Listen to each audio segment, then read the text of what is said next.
morning, everyone. Thank you for being here. I was pulled in kind of two different directions as far as what I was going to talk about today. And one was, hold on, all right? And the other one was, let go. Now, the thing is, each and every one of us has challenges. And to me, this life is about learning. And learning through whatever challenges, whatever life has to present to us. And so, each of us has different challenges. That's for sure. Some of us may have lost a friend. Some of us may be suffering with something physical.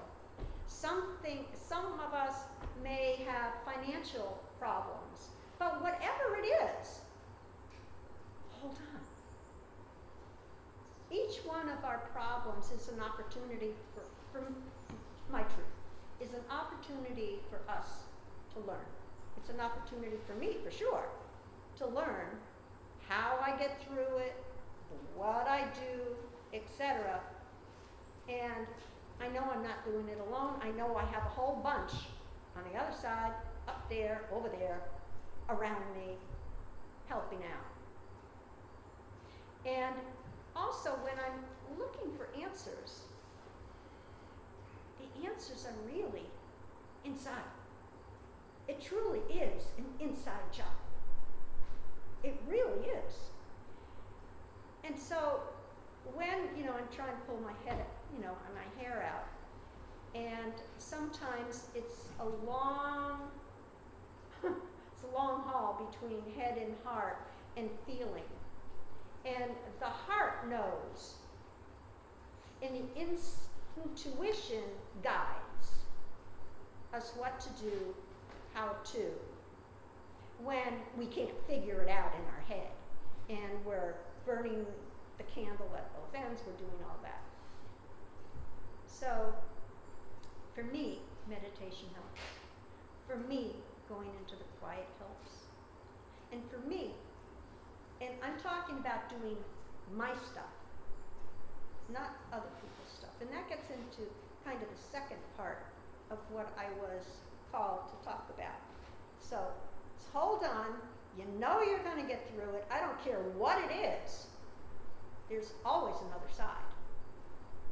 Even the worst that can happen, there's always another side. And one of my teachers used to tell me, Elaine, it's all good.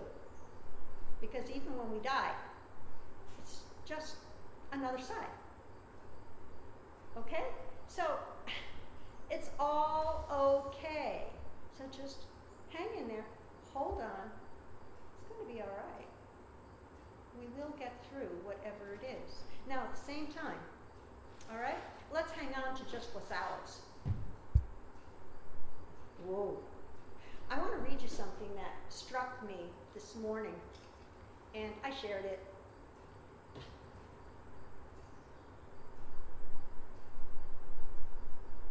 And you'll see what I mean. So bear with me, please, and just listen. My mom did not sleep. She felt exhausted. She was irritable, grumpy, and bitter. She was always sick until one day, suddenly, she changed. One day, my dad said to her, I've been looking for a job for 3 months, and I haven't found anything. I'm going to have a few beers with my friends. My mom replied, it's okay. My brother said to her, Mom, I'm doing poorly in all subjects at the university. My mom replied, okay, you'll recover. And if you don't, well, you repeat the semester, but you pay the tuition. My sister said to her, Mom, I smashed the car. My mom replied, okay, daughter, take it to the car shop and find how to pay, and while they fix it, get around by bus or subway. her daughter-in-law said to her, "Mother-in-law, I came to spend a few months with you." My mom replied, "Okay, settle in the living room couch and look for some blankets in the closet."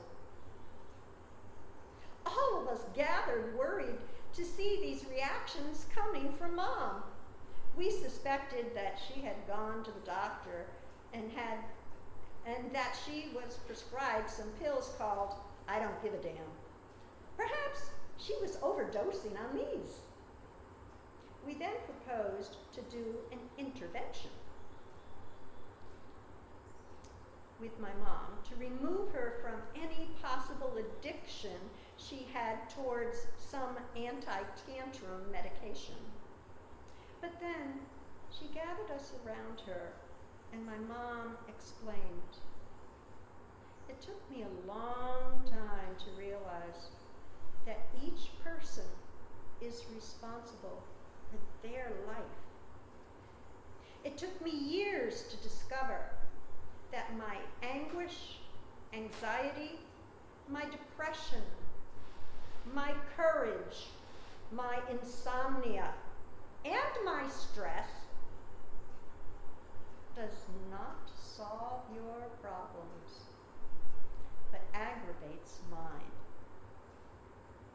I am not responsible for the actions of anyone, and it's not my job to provide happiness. But I am responsible for the responses I express to that. Therefore, I came to the conclusion that my duty to myself is to remain calm and to let each one of you solve what corresponds to you. I have taken courses in yoga, meditation, miracles, human development, mental hygiene, vibration, neuro-linguistic programming, and in all of them, I found a common denominator. I can only control myself. You have all the necessary resources to solve your own problems, despite how hard they may be. My job is to pray for you, to love, encourage you, but it's up to you to solve them and to find your happiness. I can only give you my advice if you ask me, and it depends on you to follow it or not. There are consequences, good and bad, to your decisions, and you have to live them.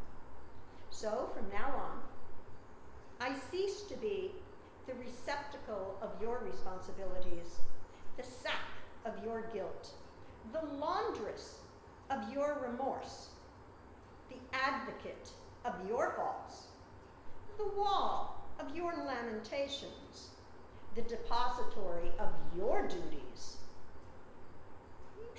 Who should solve your problems or spare a time every time you fulfill your responsibilities? From now on, I declare all independent and self-sufficient adults. Everyone at my mom's house was speechless. From that day on, the family began to function better because everyone in the house knew exactly what it is, what they needed to do. For some of us, this is hard because we've grown up being the caregivers, feeling responsibility and responsible for others. As moms and wives, we are fixers of all things. We never want our loved ones to go through difficult things or to struggle. We want everyone to be happy. But the sooner we take that responsibility off of our shoulders and on to each loved one, the better we are preparing them to be responsible. We are not here on earth to be everything to everyone. Stop putting pressure on yourself. So there's an essence of hold on, and then there's also the essence of take on only that which is ours and let go of that which does not belong to us at all. Now, I was raised to be a very responsible person. So these shoulders have had a lot put on them and placed on them. And yet, it's not easy to watch somebody trip and fall. Not easy at all. It's not easy to watch someone and to know that the decision that they're making is going to have consequences. I remember, how many years ago now? I think 7. I'm a big sister in that organization. Little sister, big brothers. And my little sister, who was 29, 30 at the time, asked me to marry her. I've met her fiance. They wanted to elope. They're from New Jersey. And they came up and they wanted to elope. They wanted me to marry them. And I knew. Okay, so I'm a spiritualist. I had the claircognizance it's not going to work. I didn't know how long it would last. But if it had worked, I'd have been very, very surprised.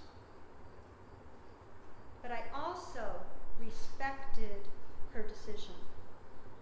And I knew this is what she wanted more than anything else in the world. I performed the ceremony. She's divorced. It was her path.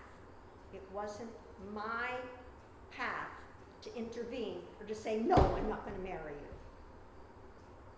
It was hard. I could see the writing on the wall. But again, those things that are mine, I take on. Those things that are someone else's now, I try to let go of. It's not easy, especially when many of us, I know me, I've been programmed to take care, to be a caregiver, etc. And so drawing the line between what's mine and what's not is difficult. And then there was this one other little thing that came to mind during the week that I read. And this was in a channeled message. And it says, what are we hanging on to, which if we released, we would be lighter? Yeah. And so the let go was, are there any resentments to let go of? So this goes a little deeper. Is there any anger toward anyone, which if I released, I would be freer? Is there any other emotion or any attachment to something? The attachments can be huge. Now the attachment can be to a person, a place, a thing. Oh, I've lived here all my life, I can't move. Or this object is so precious. It belonged to my great-grandfather, and yeah, it's no good for anything, but is this, how much is that really affecting? Would it be better to let it go or not? Sometimes it's habits. So what do we release that may free us? What do we shoulder that is ours? What do we hold on to?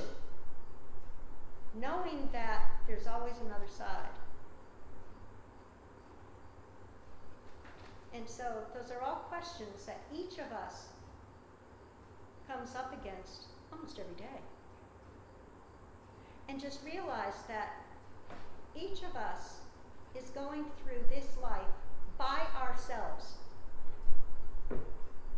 We have our own path, and so too does each of our loved ones has their own path. We can be there for them, we can hold space for them, we can love them, but we can't do it for them. We can just guide. We can give advice when asked, but not expect them to take it just because we gave it. Because they too have free will. So what is it that we can release which will make us freer, which will give us a lightness?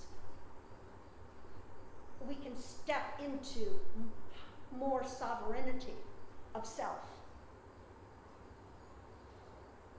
All questions that you can ponder sometime or not. But I thank you so much for being here today.